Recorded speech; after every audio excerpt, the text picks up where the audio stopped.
Finding jobs for disabled veterans continues to be a challenge, but a San Diego-based group is trying to change that. New at 6 o'clock, 10 News military reporter Bob Lawrence with how an idea to bring vets into the workforce has spread across the country. For many returning veterans, the scars of war are not always visible. Veterans with post-traumatic stress or traumatic brain injuries are eventually labeled as having service-connected disabilities. Disabled doesn't mean unable.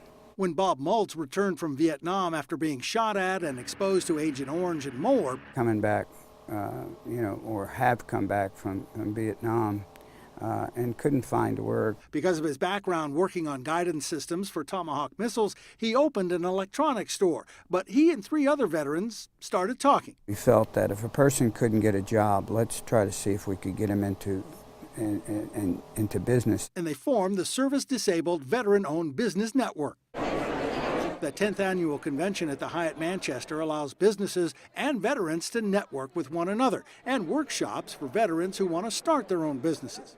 The unemployment picture for veterans is improving. The latest figures for June is 6.3%, down from 6.6% for all veterans. For post 9/11 veterans, slightly higher at 7.2%, down from 7.3%. People are paying attention to it, where they weren't or didn't want to pay attention to it back in the 70s, 80s, and 90s. It's a start, but Maltz isn't interested in talk, but results.